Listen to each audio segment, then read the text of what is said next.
My name's Zio, and I've been doing some thinking as of late. No, this isn't me shutting down the channel or anything that crazy. So, recent events got me thinking about how these games help heal us. And I'm going to give you a few examples of how these games have helped me over the past 3 decades. For me, I guess this goes all the way back to middle school, 7th and 8th grade. I was getting picked on a lot at school, having shit thrown at me in the halls, this, that, and the other. Around that time, my mom was going through some shit at work that started to have an impact on her health. We'll wrap back around to her in due time. Physically, I was there at school, in class, sitting at my desk, listening to the teacher, bloody blah, this, that, and the other, US history, math, English, whatever. I just went through the motions, pretended everything was okay, but mentally, I was elsewhere. I just didn't give a damn. As a result, my grades suffered and I was getting in trouble with my parents. Our school would send out notices if we were getting a D or an F in a particular class. Hey, your English grade's tanking. You're failing math. No Nintendo. What? Damn it. I hated school so much that I had an old lock in my pocket that I could use as makeshift brass knuckles to beat the shit out of someone and get kicked out of school. But that never happened though. That was around the time I started falling in love with Japanese RPGs. I like the worlds, I like the characters, I like the exploration, I like the idea of getting stronger over time as you won battles. I liked seeing how the characters grew and changed over the course of each game. These characters, who were nothing more than just a bunch of dots on a screen, felt so lifelike. Final Fantasy is just littered with examples of this. I'm gonna use Cayenne Garamond from FF6 as an example. Here's a man who fought for his kingdom and his family. When he lost all that, his world went to pieces and he was dealing with some major survivor's guilt. He felt responsible for the fall of his homeland and the death of his wife and son. Eventually, he'd make peace with that in a side quest near the end of the game. As I grew up and gained more life experience, these characters became all the more relatable. Like Cayenne here, but on a different scale and scope. But just like him, I am carrying the weight of feeling responsible for recent events as of this recording. Hopefully I can find closure with that. Now fast forward to the tail end of 2002. Phantasy Star Online's out on the GameCube. I'm looking for a new friend group because 99% of the friends that I had from PSO and the Dreamcast jumped ship to Ragnarok. I was on lunch break one day when my mom informed me that my grandpa had died. This one hit because we used to live about 3 hours away from my grandparents before we moved to Japan. We'd go down there maybe once a month and spend the weekend with them and come back home that Sunday. They even came to see us a couple times. He and I would sit at the picnic table on his front patio and shoot the shit while he smoked a cigarette. He was a smart dude for someone who didn't get past the 8th grade. And then fast forward to the following summer and my grandma isn't that far behind. During that time, I get hooked up with a few more PSO folks. One group I hung out with had meetup events in one of the soccer lobbies. This was also during my trip to level 200 on the original Zeota. The days spent hanging out with those guys and hunting for that next rare drop really helped. Doing these activities puts your brain in what's called flow state.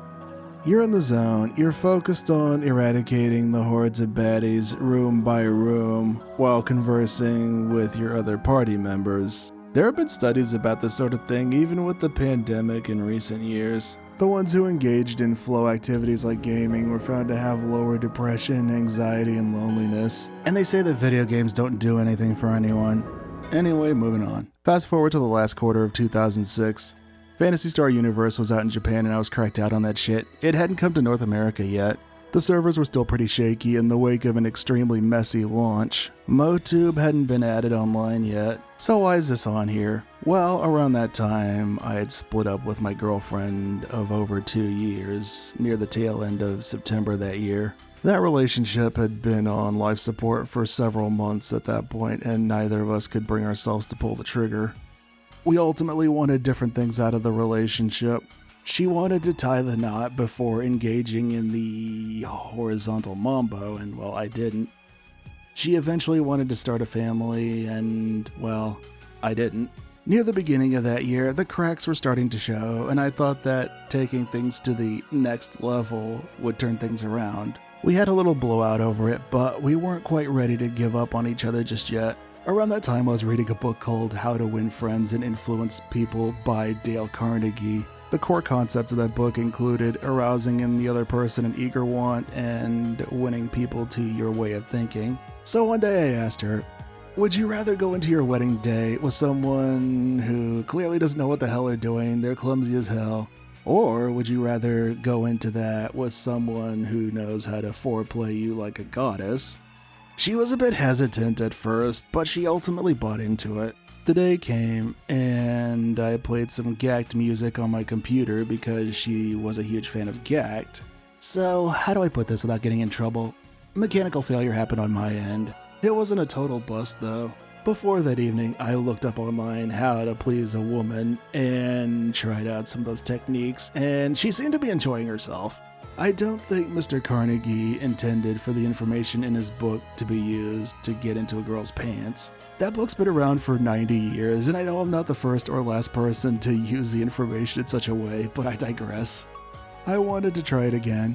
No pressure, I wasn't going to push it, and she seemed okay with it at first. But then she started making excuses about why we couldn't get together. I thought about calling it quits then, but my birthday was around the corner at the time. Things were never quite the same after that. So, back to the tail end of that September, I called her up and gently told her that I don't think there's any future in this anymore and that we should part ways. I remember her reaction to it clear as day. What? What? Damn it! Click. Midterms were coming up around that time, so my days after that were spent prepping for those and playing PSU. It kept me busy and helped keep my mind off of things, that's for sure.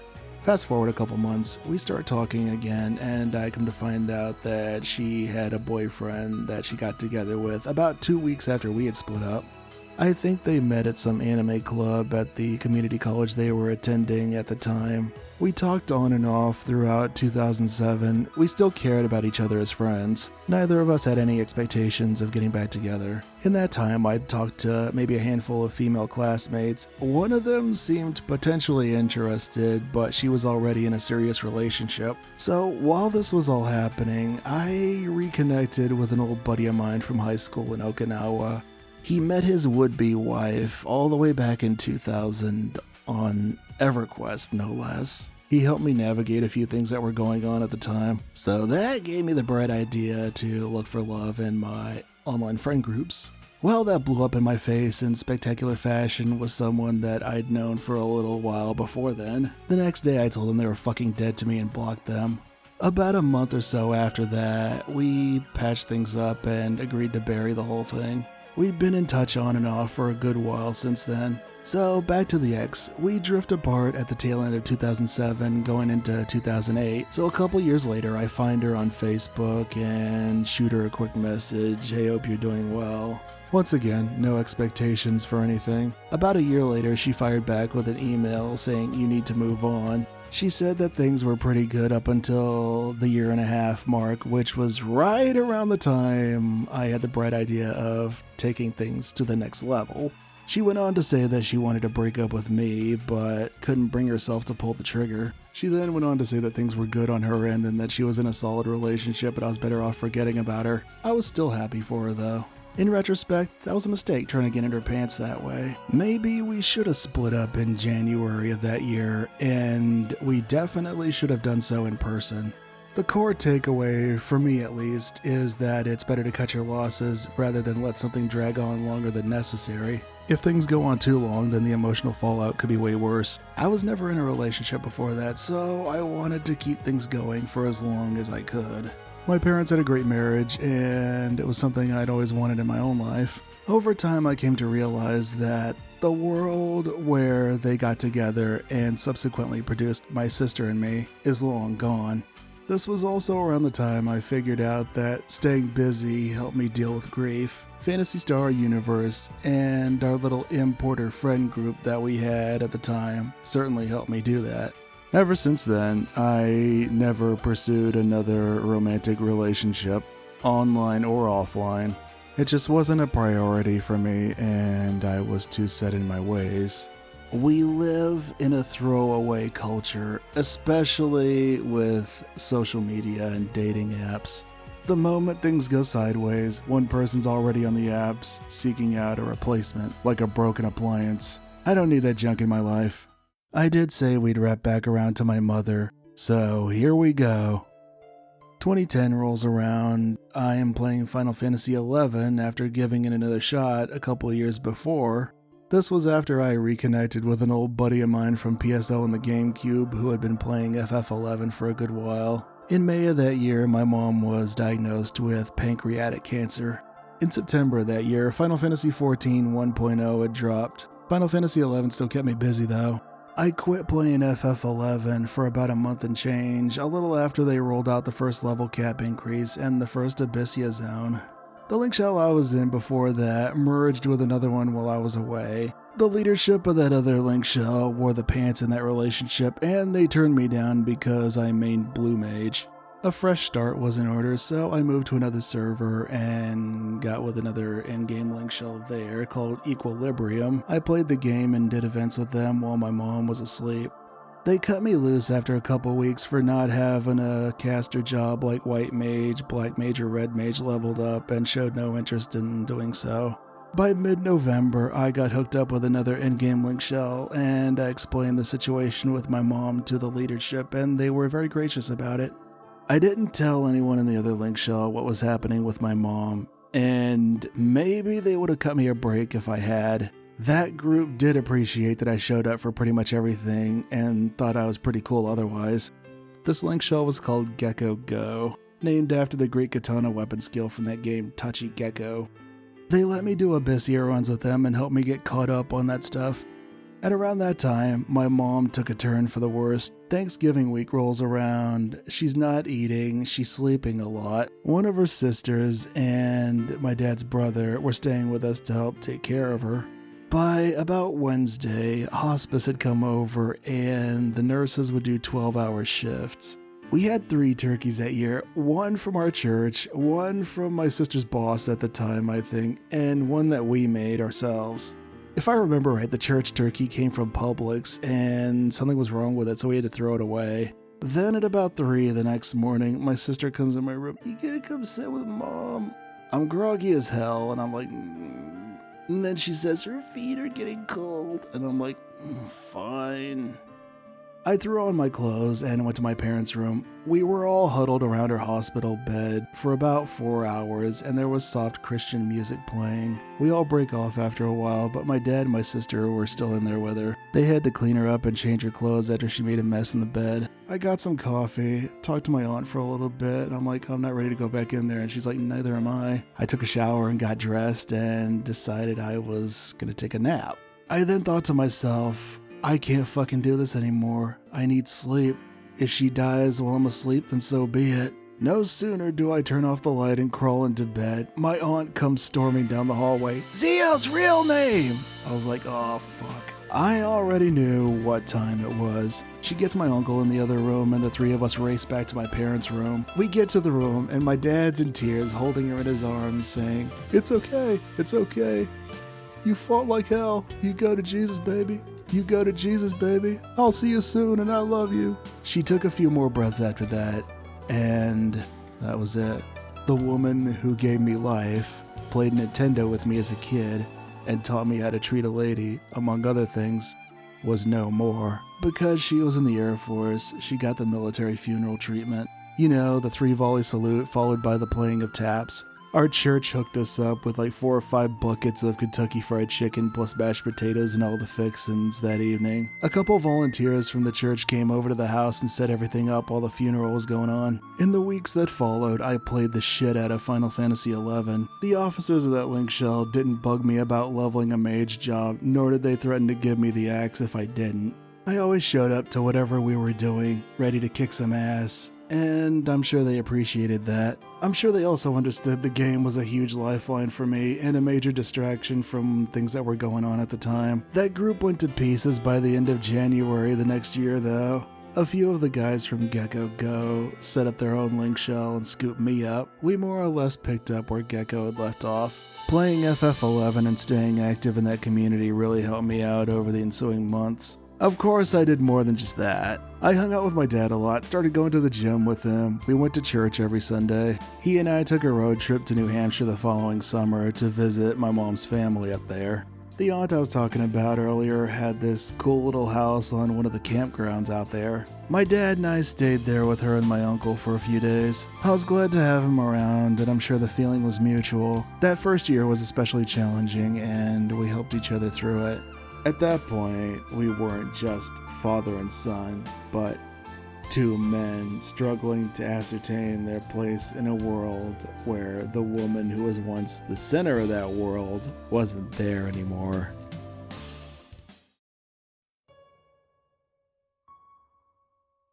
Oh boy, here we go. April 2026, and Shiori.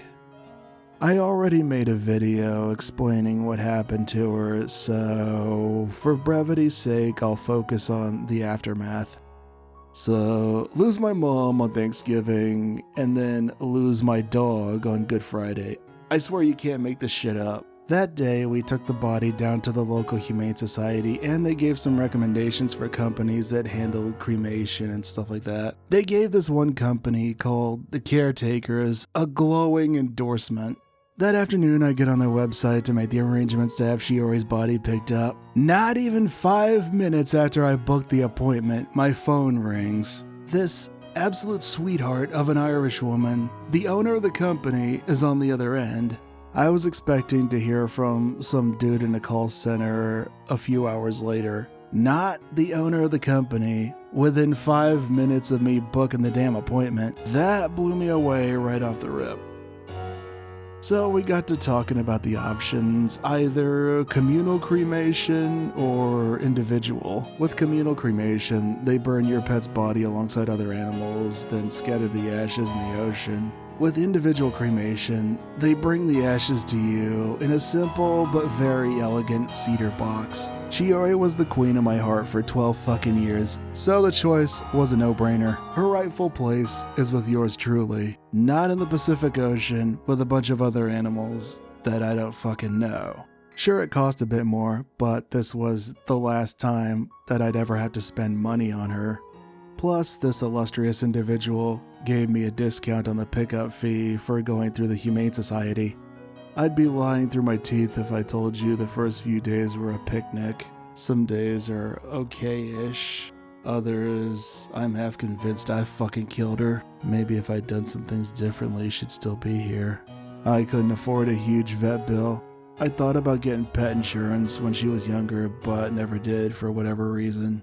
But there was an in-game wedding after party that needed a DJ, and I was going to honor that pledge, dog or no dog. And there was a new super hard boss coming to Phantasy Star that needed its ass kicked. Doing that set and fighting that boss really helped, you know, that flow state I was talking about earlier. When I did get that win, it felt amazing. My first response was, "This is for you, Shiori."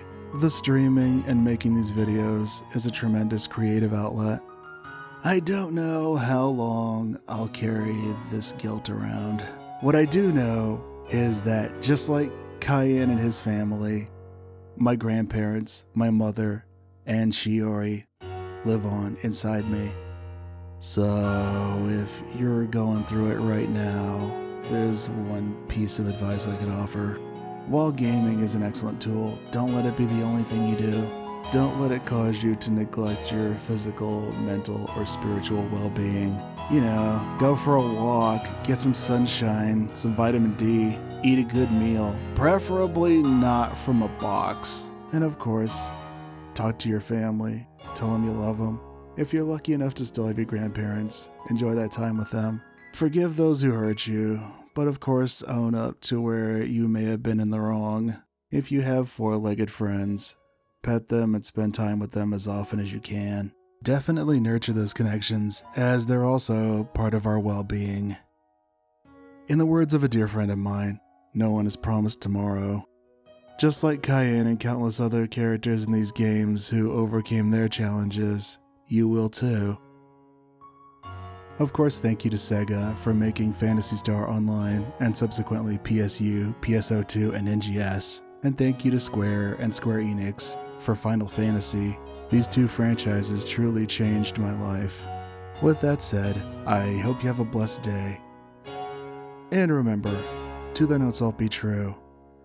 Until next time, farewell.